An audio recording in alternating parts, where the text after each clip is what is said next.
Olá, sejam todas, todos e todes muito bem-vindos a esse novo episódio do projeto Museu em Suspensão, elaborado pela Academia de Curadoria, o grupo de pesquisa, em parceria com o Museu da Inconfidência e com o apoio do CNPq.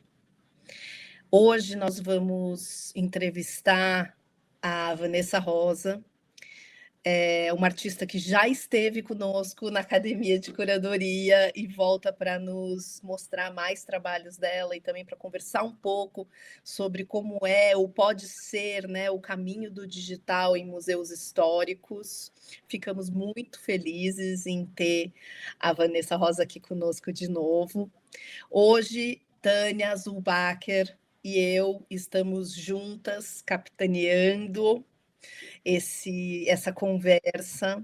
A gente está arrumando, me parece, para o final do nosso projeto. Nós temos algumas poucas entrevistas ainda a realizar, então foram meses de muito aprendizado com artistas, né, sobre as possibilidades de se pensar o uso do digital por museus em geral, mas principalmente por museus históricos, e particularmente por um museu histórico que tem à sua frente uma realidade colonial, uma realidade de uma narrativa cheia de contradições muito complexas. Então, Vanessa, eu vou te apresentar aqui agora, seja muito bem-vinda. Vou ler uma mini biografia sobre você, e que bom que você aceitou estar conosco nessa tarde. Vanessa Rosa é uma artista visual brasileira radicada nos Estados Unidos, cujo trabalho integra mídias físicas e digitais para criar experiências imersivas de narrativa. Com raízes na arte de rua, sua prática evoluiu para abranger murais, cerâmica, mapeamento de projeção e arte assistida por IA, frequentemente explorando temas de história mundial, intercâmbio cultural e futuros especulativos. A jornada artística de Rosa abrange desde a criação de murais inspirados historicamente no Rio de Janeiro, até o desenvolvimento do universo de ficção científica Little Martians.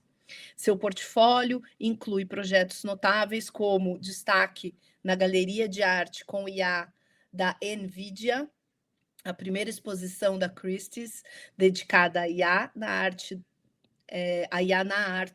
no Rockefeller Center, mais de 50 festivais internacionais de cinema, séries de livros infantis, murais de grande escala e comissões para organizações como a ONU, Mulheres e o Pioneer Works, exibindo seu trabalho em 6 continentes. Seja muito bem-vinda. Obrigada, é um prazer conversar com vocês. E voltar mais uma vez para a Academia de Curadoria. A gente, inclusive, indique que, para quem não encontrou a Vanessa ainda conosco, né, há alguns anos, dê uma olhada lá no nosso canal, nos outros materiais que a gente tem sobre ela no YouTube da Academia. Uhum. Vanessa, eu queria te pedir para você apresentar um pouco do seu trabalho. A Tânia está aqui conosco também, daqui a pouco ela também vai fazer perguntas, e a gente faz uma dinâmica assim bem livre, tranquila, conversando a partir de pontos que vão surgindo, suscitados pelo seu trabalho. Sim. Podemos começar? Por favor. Vocês estão conseguindo ver agora a tela do meu computador? Sim. Tá bom. Então, a apresentação está em inglês, sinto muito por isso, mas é a mais recente que eu tenho. E eu sempre começo contando um pouquinho sobre a minha história. Então, isso é uma pintura feita no Rio de Janeiro, na Pedra do Sal, em 2010. Eu comecei a minha vida artística, ou pelo menos a ganhar impulso com arte urbana, pintando nas comunidades do Rio de Janeiro. E aí eu descobri corte a laser e comecei a trabalhar com pessoas que trabalhavam com arquitetura paramétrica, da PUC-Rio. E foi quando eu comecei a descobrir arte algorítmica e passei a fazer essas pinturas de azulejo português dando a impressão de ilusão ótica. Eu distorcia os stencils, os designs no próprio Illustrator, e criava esses sistemas de módulos para imaginar essas pinturas. Mas foi por causa dessa exposição ao corte a laser que passei a me interessar cada vez mais por arte algorítmica, passei a tentar também estudar mais de onde vinham os azulejos, a influência da arte islâmica, chinesa. Passei a colaborar com outros artistas de arte generativa para fazer projeção mapeada em cima das minhas pinturas. Então, isso é uma colaboração com um chinês que eu conheci em Nova York, o Wan Chi Lee. Isso é um trabalho no Pioneer Works. Então, já era uma longa empreitada, assim, tipo, misturando diversas mídias. Isso já é uma residência que eu fiz na Amazônia, com um grupo de Rune Queens do Rio Envira, liderados pela pajés Saman Putumi. E eu estava principalmente pesquisando essas tradições de criar padrões generativos, né? Então, grupos do mundo que ainda tinham isso como arte muito viva. Mas, em paralelo, eu também trabalhava já com a minha família. A gente criou uma casa editorial, um grupo editorial, a gente começou em 2010, é tudo uma longa história. Então, eu tinha essa vida paralela, fazendo livros infantis, participando de feiras, contratando outros ilustradores e autores, editando livros. Isso tudo foi muito importante para desenvolver essa habilidade de contação de histórias, né, de narrativa a partir do meu trabalho. Em 2020, eu me mudei para Marte. Eu brinco com isso, assim, a pandemia bateu e eu já estava em Marte.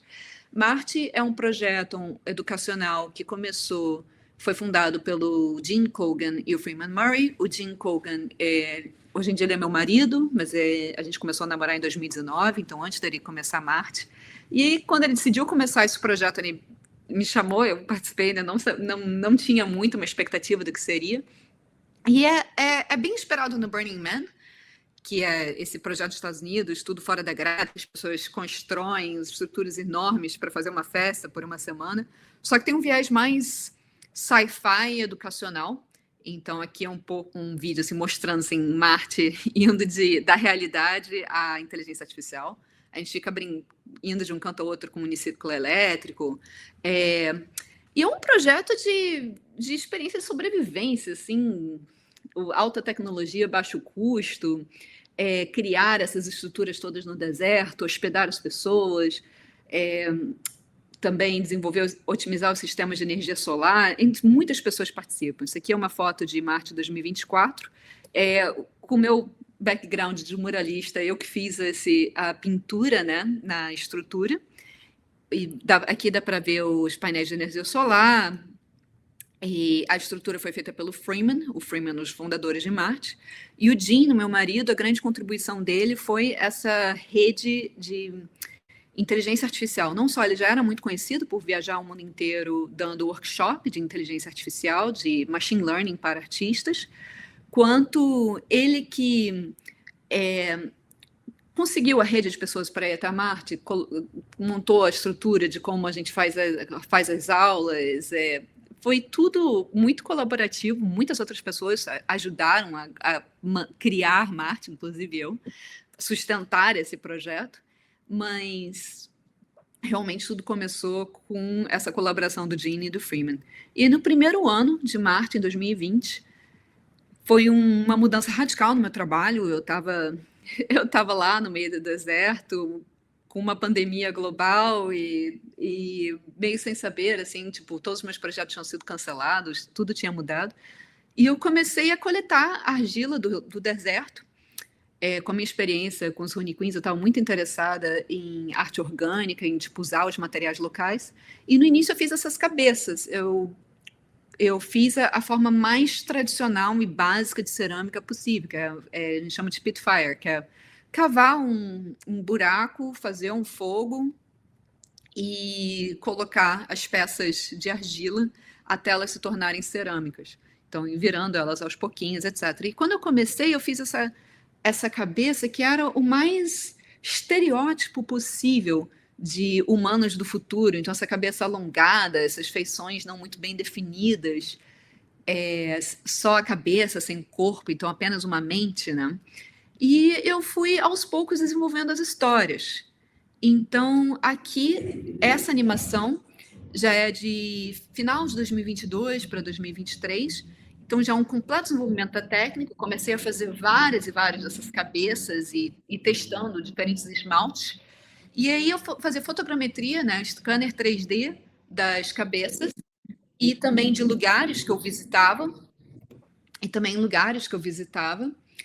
Então, no caso aqui, tem espaços de Portugal, Estados Unidos, Brasil. Então, todos os ambientes que as esculturas estão são lugares que eu realmente visitei e que fiz a fotogrametria, a não ser o último lugar que aparece. E eu fiz animação no Blender, em 3D, usando um modelo da NVIDIA que estava ainda em beta, chamado Audio to Face, que fazia animação facial diretamente a partir do áudio. E eu estava fazendo, então, fotogrametria, fazia áudio com inteligência artificial, escrevi o roteiro e usei esse modelo em beta, comecei a falar com os organizadores, como é? A NVIDIA tem um canal de Discord para desenvolvedores, pessoas que estão testando os softwares deles. Então, eu falei com o community manager, mostrei o meu trabalho, eles gostaram. E aí, a NVIDIA tinha um projeto que eles chamavam de Galeria de Arte e Inteligência Artificial, no qual tinha várias pessoas participando que eu conhecia porque até tinha sido alunos do Jim, ou já eram amigos nossos. O Jim, o meu marido, ele está nessa cena há muitos anos. Então, ele conhece todo mundo que hoje em dia são vistos como os pioneiros da arte e inteligência artificial, ele próprio é visto como um pioneiro. E tem sido fascinante assim, participar desse mundo, tanto como artista, vendo as técnicas desenvolvendo, quanto em conexão sempre com o movimento open source, as pessoas que estão realmente no cutting edge. Então, toda vez que um modelo novo ou alguém desenvolve uma técnica que é interessante, os meus amigos já sabem, eu acabo acompanhando e testando, e a gente está sempre experimentando assim, como essas tecnologias mudam a nossa relação com a criação de imagens e de vídeos e automação. Então, no final, aqui tem essa animação do rosto, é uma StyleGAN 3, que é treinada a partir de 6.000 fotos que eu tirei das minhas esculturas. Eu já estou fazendo bastante experimentação.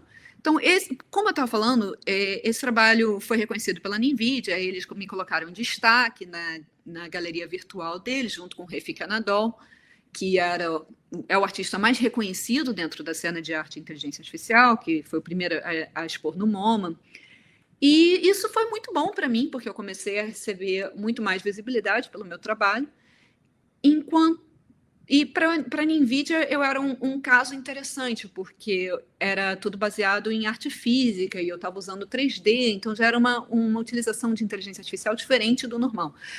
O vídeo final não parece tanto normal de 3D, porque eu transformava os frames já com Stable Diffusion, que é um modelo de 2022, open source. Então eu fazia imagem para imagem, usava o frame original do vídeo, transformava num frame que parecia mais pictórico com inteligência artificial, e depois fazer uma transferência de estilo, que é uma outra técnica, para o vídeo original. Então tudo ficava a ser feito assim de mudança, assim, morphing de um estilo para o outro. E esse trabalho eu continuei a desenvolver tanto do ponto de vista técnico quanto na história. Então, se no início eram essas cabeças protegendo o memorial da humanidade, é uma ideia de um futuro em que tudo que a gente conhece já se foi. Então, muito inspirado pela pandemia, eu comecei a pensar nessas cabeças como sementes, e que no lugar da gente enviar enviar tipo uma espaçonave metálica, com um bando de humanos para tentar fazer uma colônia em outro planeta, fazia muito mais sentido a gente enviar sementes que têm combinado todo o conhecimento da vida na Terra, e essas sementes tentam crescer com o que existe de energia local. Então, a gente sabe que pelo sistema solar tem vários outros planetas ou luas em que a vida poderia florescer. Por exemplo, Enceladus é uma lua pequena de Saturno que tem atividade termal. Então, tem um oceano congelado, e embaixo desse oceano tem o que eles chamam de vents, que é tipo... é atividade vulcânica com geysers, hydrovents. E na Terra tem inúmeras formas de vida no oceano profundo que vivem nessas áreas. Então, com o conhecimento que a gente tem da vida na Terra, seria possível formas de vida se adaptarem, usarem esse tipo de forma de energia para crescer um ecossistema local. Isso começou a me inspirar muito para tentar imaginar histórias de como se fossem nossos descendentes há, quem sabe, 1 milhão de anos de agora, e imaginar que os seres humanos eles são parte dessa grande história da vida na Terra, que tal como a gente não existia há 1 milhão de anos, daqui a 1 milhão de anos não é que a gente vai simplesmente entrar em extinção, que a gente morre, mas que a gente se transforma em outra coisa. E o que mais tem me interessado hoje em dia na inteligência artificial é a biologia computacional. A gente está começando a entender como as células se comunicam. Então, Michael Levin, né, hoje em dia, é um dos meus pesquisadores preferidos. Então, eu fui desenvolvendo a história e criei essa personagem, a Verdelis, que se volta para a humanidade de um futuro distante. Ela se comunica conosco a partir dos nossos sonhos e ela quer nos ajudar a sofrer menos, porque eles têm a noção de que não existe apenas uma linha temporal, existem inúmeras formas que o tempo pode se configurar. Então, se ela conseguisse se comunicar com o passado, ela poderia nos guiar a ter uma vida, a ter um caminho mais prazeroso, com menos crises, assim, momentos de sharp edges. Então, essa foi a primeira animação que eu fiz de 4 minutos, que eu enviei para festivais de cinema internacionais. E ano passado teve um boom de festival de cinema de inteligência artificial pelo mundo. Isso foi muito legal de participar. Então, o mais legal que eu participei foi na Coreia do Sul, que eu ganhei o prêmio do Sul Global. E foi o único que realmente me pagou um bom dinheiro como prêmio, pagaram passagem, eu fui lá receber troféu, etc. Então foi muito bacana. Mas tiveram vários outros festivais, tanto que eu ganhei prêmio award, tanto quanto só participei, e muitos que fizeram entrevistas comigo, e é muito interessante que eles mostram para um grande público e você começa a fazer parte dessa cena emergente de cinema e inteligência artificial.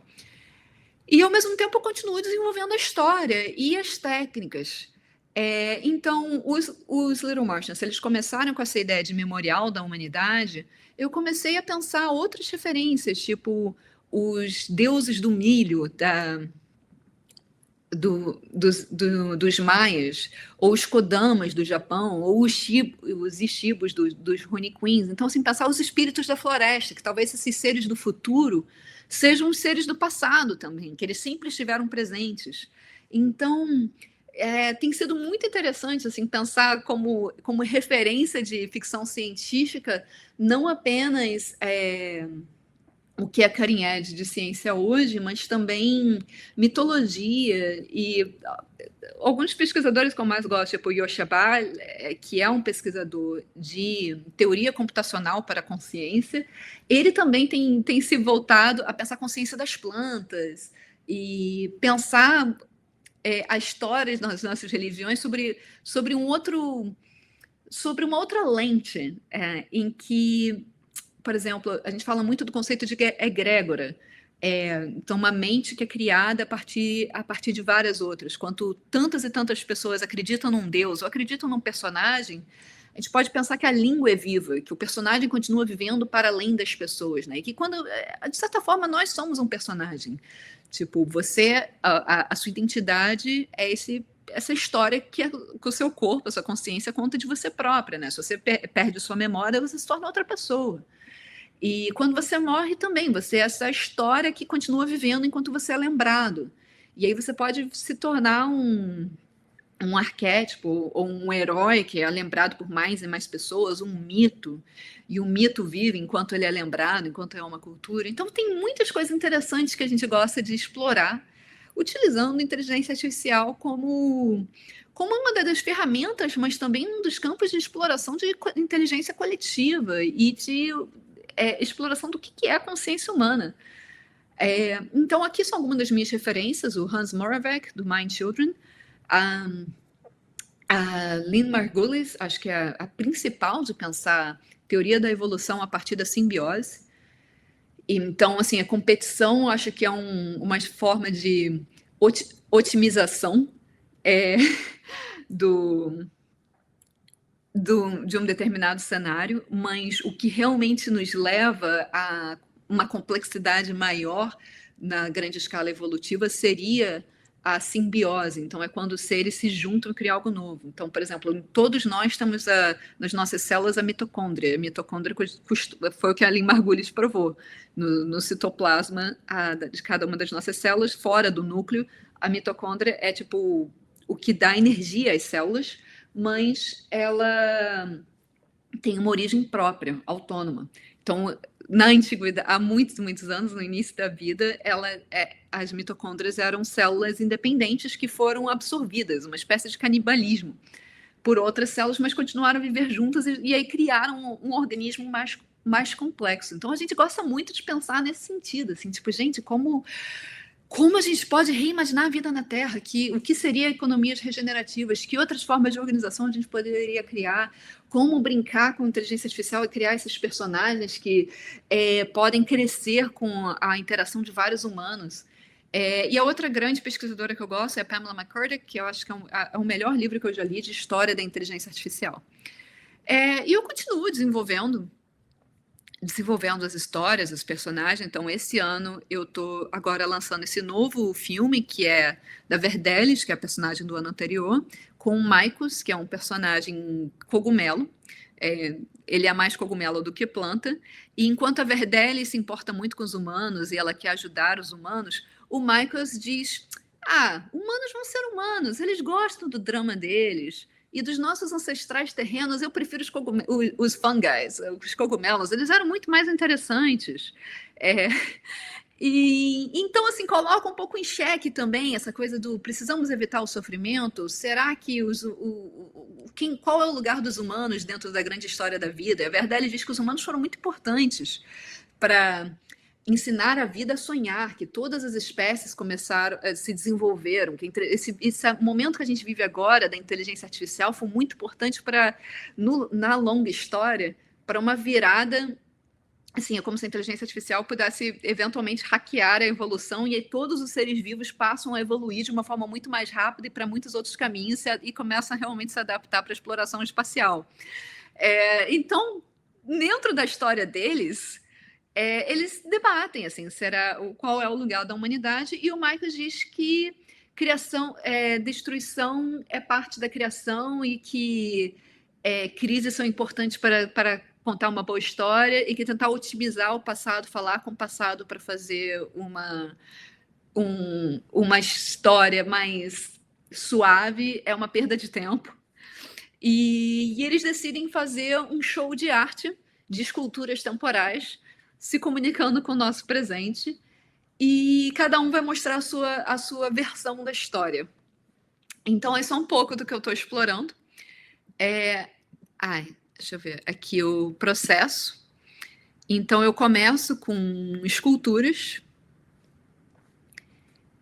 e aí eu faço moldes de silicone, porque vira uma forma mais fácil de eu criar várias e várias esculturas e continuar a customizar, porque eu tiro do molde, ainda é argila, então eu posso transformar desse rosto numa planta, num cogumelo, numa escultura mais complexa. E depois eu faço o esmalte, faço muitas esculturas diferentes, então aqui dá para ver a customização de cada uma, aqui é uma escultura maior, e ainda faço fotogrametria, mas cada vez menos, eu tenho menos necessidade do 3D, eu acho que o 3D vai voltar a ser muito importante para a inteligência artificial, mas a gente precisa de mais um pulo para isso, porque agora que imagem para vídeo se tornou tão mais eficiente, o tempo que eu levaria para fazer toda a cena em 3D e tal, já não vale mais tanto a pena, e em breve eu acho que o 3D também vai se tornar muito mais intuitivo, que a gente vai poder conversar com o 3D ou dar direções da forma como a gente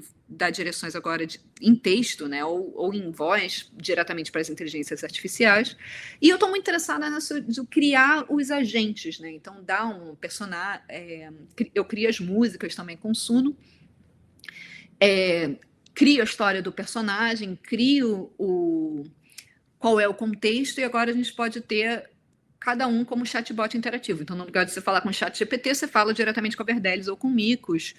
E é isso. Eu estou muito interessada em histórias interativas e mundos interativos. Então, assim, o objetivo é criar simulações cada vez mais complexas, mas que sejam simulações que nos ajudem a lidar com os problemas que a gente vive hoje, de como a gente se relaciona com a natureza, como a gente pensa o lugar da humanidade dentro de um contexto muito maior, que é a história da vida.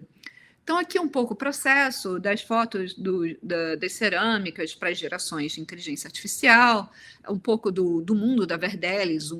Então, aqui são as gerações para o espaço que ela vive, que é um biodome em Marte, que ela que organiza. O Human Imaginarium seria tipo o espaço latente, toda a imaginação possível do que é a humanidade. Então, é como se, na perspectiva dos pequenos marcianos, nós já vivemos na imaginação deles. Numa simulação que eles mantêm, numa espécie de museu do que foi a humanidade. E eu gosto de ficar brincando com esses conceitos. Aqui é um dos livros infantis, a ilustração de um dos livros infantis que eu criei com a Verdelis como personagem. Eu fiz uma nova escultura, tentei mudar um pouco a estética da Verdelis para ser mais apelativo para um público infantil, mas eu acho que essa parte infantil educacional ainda está em desenvolvimento, experimentação. Porque são muitas vertentes ao mesmo tempo e eu gosto de experimentar tudo ao mesmo tempo. Enquanto eu ainda estou criando o universo. E aqui são alguns dos outros personagens principais. Então, cada um agora já tem um vídeo, uma história, um pouco do background deles. O Queco, esse ano eu apresentei no Tolkien Nation Brasil.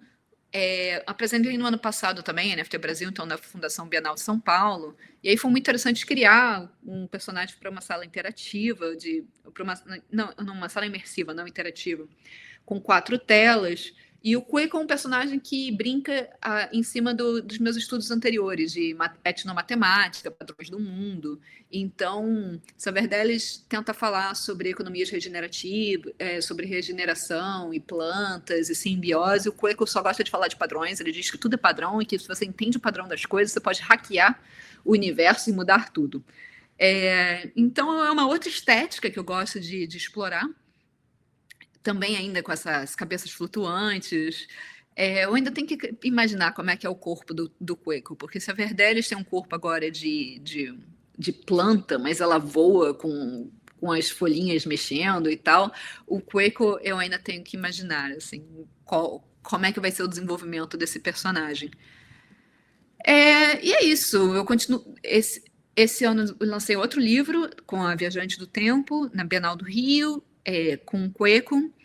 Então, é uma parte que eu ainda estou explorando bastante, assim, tanto filmes, animações, quanto a parte física. Tem outros personagens vindo, tipo a Ada, Shuijing. Já fiz várias exposições, isso é no Castelo de Buckenburgo, na Alemanha, durante um evento científico do Foresight Institute. Foresight Institute foi fundado pelo Eric Dressler, que é um dos maiores pesquisadores do mundo de nanotecnologia. Então, tinha muita gente de nanotecnologia, de exploração espacial, inteligência artificial.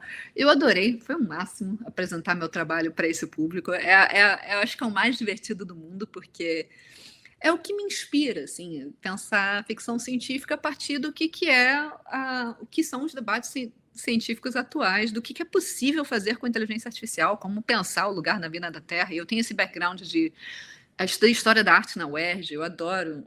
Eu sou nerd da história. Adoro ficar pensando sobre história.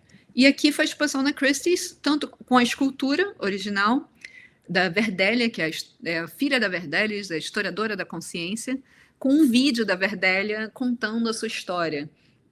Foi um show da Christie's que se apresentou como um show histórico, porque seria a primeira vez que uma grande casa de leilão fazia um show dedicado apenas à inteligência artificial, e aí tinha alguns trabalhos artísticos desde os anos 60, com o Charles Tessuti e o Harold Cohen. O Harold Cohen é uma grande inspiração para o meu trabalho.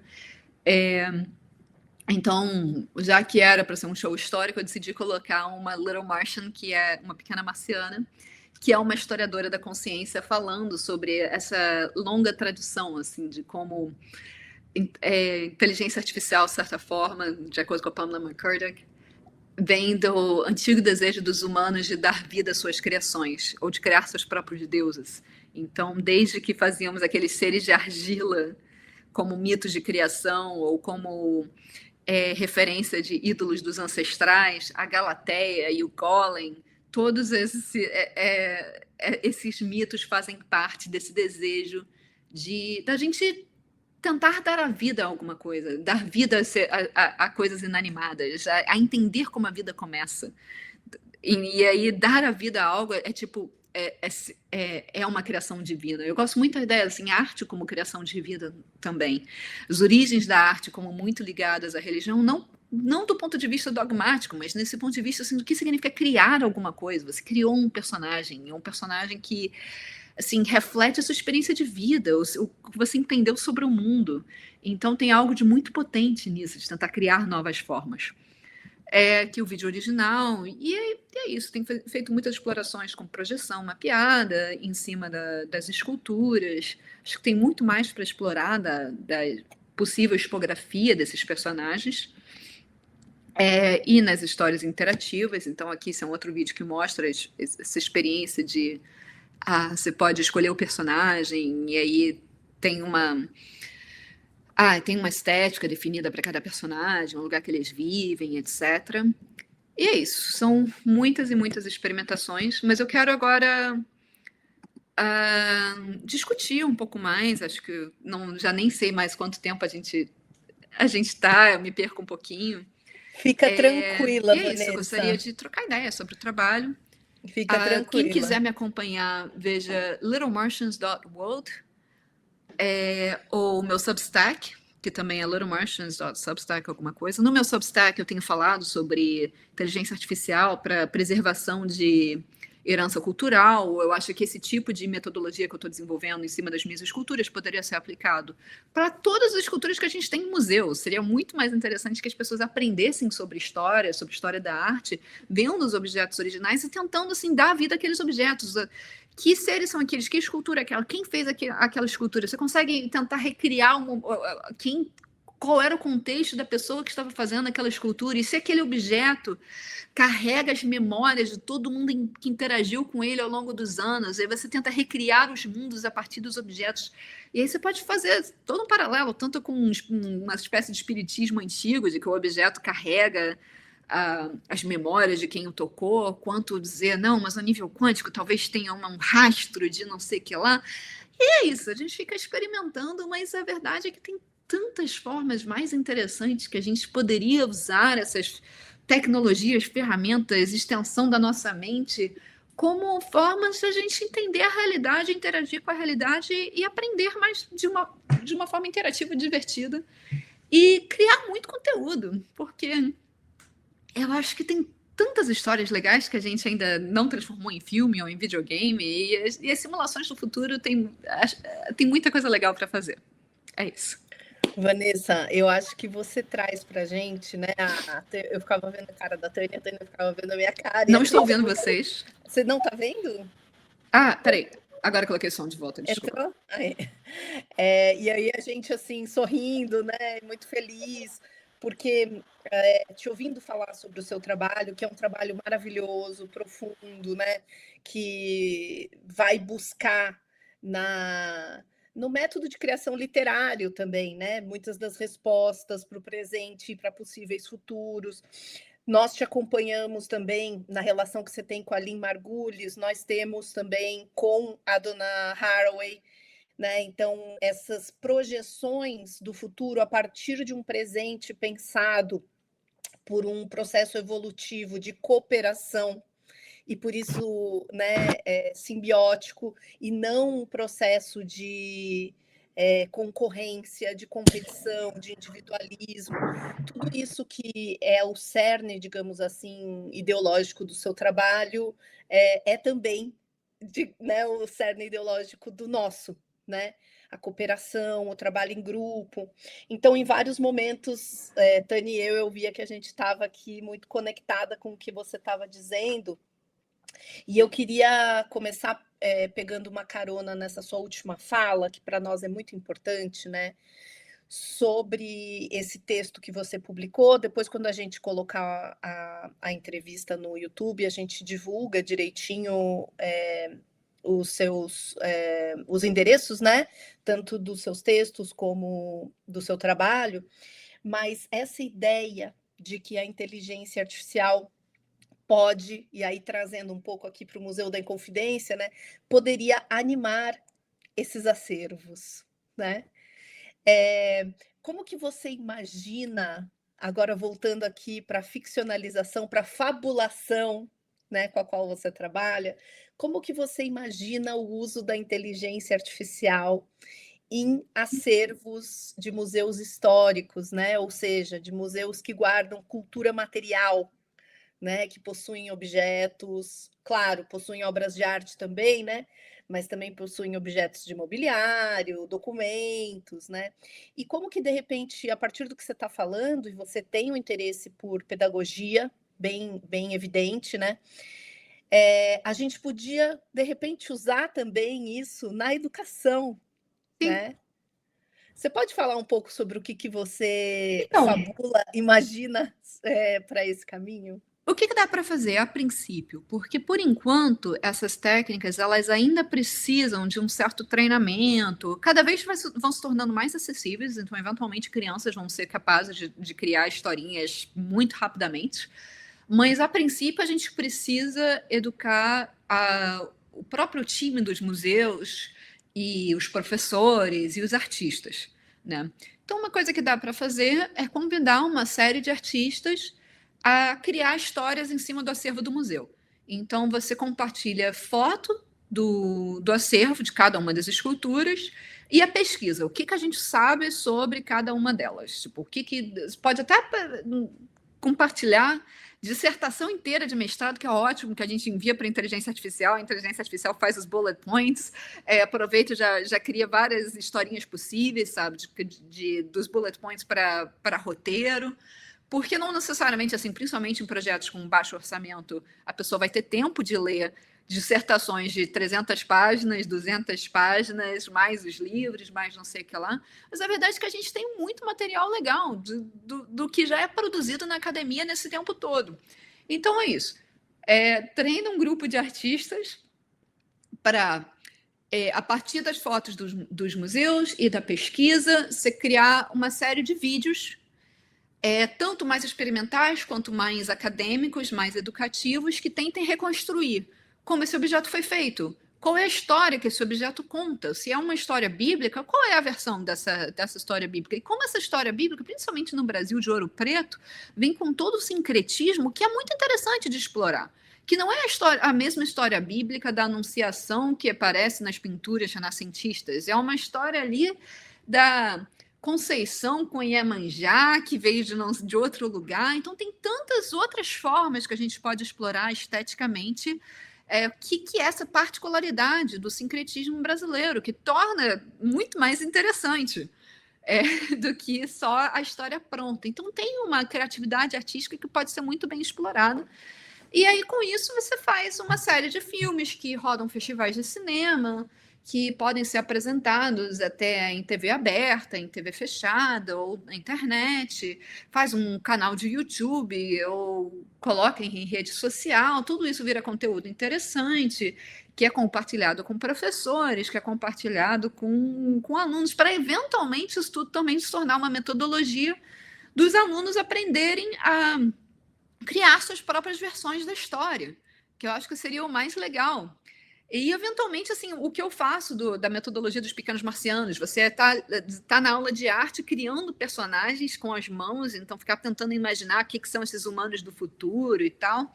O uso de moldes é muito útil também para pessoas que não têm tanto esse background de escultura, porque aí você consegue já ter um rostinho, assim, ou pelo menos uma coisa mais elaborada que você cria em cima. Então, eu tive uma boa resposta nos meus workshops em Marte, vendo as pessoas criando em cima de uma coisa que já tem uma estrutura.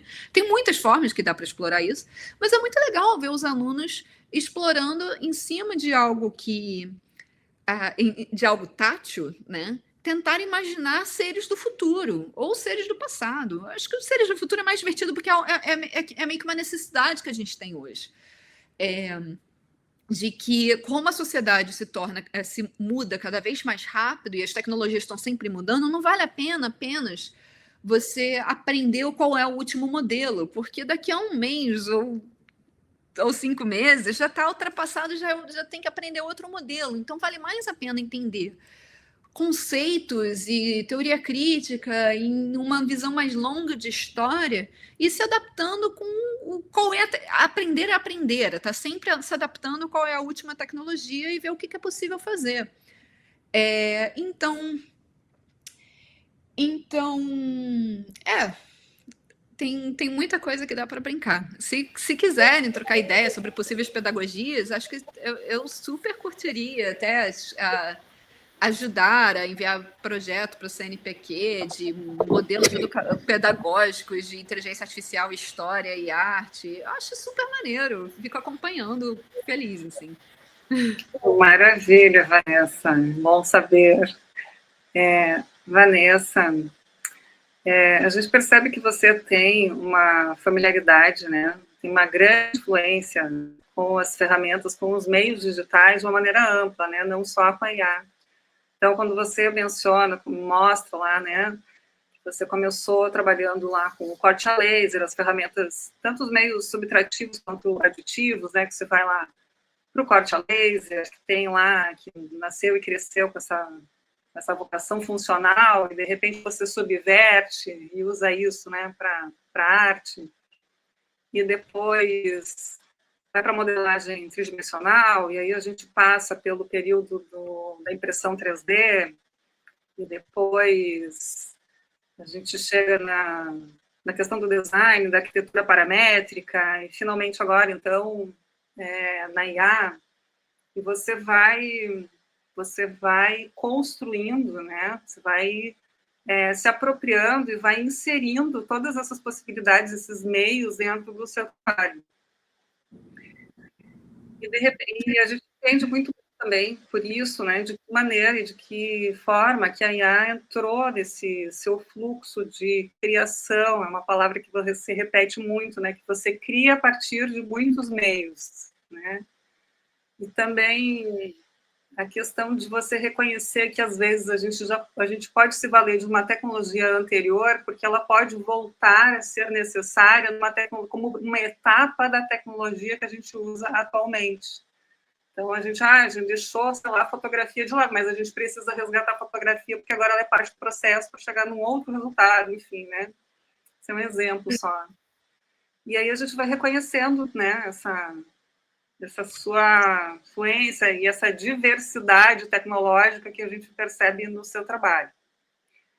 E eu fiquei curiosa no seguinte sentido, assim, porque às vezes você menciona a IA como ela aparece, né, como uma ferramenta, e às vezes você fala lá que ela muda a sua percepção e você coloca ela como uma espécie de colaboradora. Então a pergunta é assim, se você reconhece assim de uma maneira presente, quando que ela é colaboradora, quando que ela é ferramenta, enfim, quando que ela tem quase que uma coautoria e quando que não, né, quando ela é um meio para você. E também já aproveito para deixar mais uma pergunta, assim, de curiosidade sobre os métodos generativos, quanto às alucinações, que é um assunto que também nos interessa muito. Como que essas eventuais imagens, se você passa, né, por essa experiência dessa geração do que é dito de imagem imprecisa ou estranha, que assim é definida lá por quem classifica os meios, né, o que seriam os tipos de alucinação, né? Ou seja, o que escapa, né, do controle, digamos, enfim, nesse sentido. Tá. Então, sobre todas as questões, a parte anterior, assim, Arquitetura paramétrica, eu diria que uma grande influência para mim foi a Verônica Natividade, que era uma professora do PUC-Rio, que a gente colaborou em alguns projetos. Então, ela foi uma influência teórica para mim, mas eu acabei não trabalhando tanto com parametria por si, com Grasshopper, nunca acabei utilizando. E impressão 3D eu uso muito pouco até no meu trabalho, eu acabo fazendo mais cerâmica mesmo. Cheguei a fazer impressão 3D das peças que eu tinha feito em cerâmica em miniatura. Quero passar a utilizar mais, mas por enquanto eu ainda estou mais no manual da cerâmica e depois direto no digital. Agora, sobre as alucinações, o interessante também com a inteligência artificial é que cada modelo novo tem as suas limitações e o seu tipo de alucinação. Isso torna uma coisa muito interessante de explorar.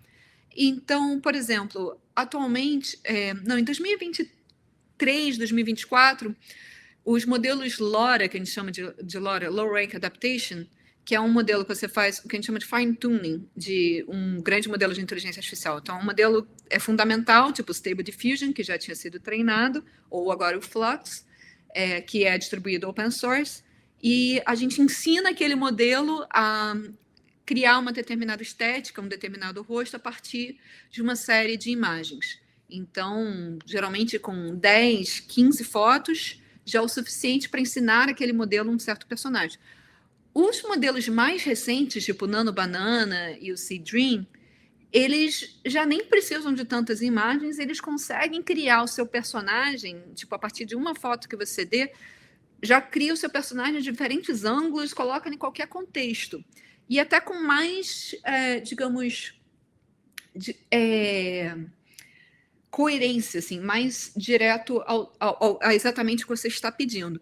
O modelo LoRA com um Stable Diffusion, ele tinha uma característica de que eu ensinava a estética da cerâmica, do rosto da cerâmica, e ele fazia o espaço inteiro ter a estética da cerâmica. Então, as plantas ficavam com a estética da cerâmica. E eu gostava muito de trabalhar com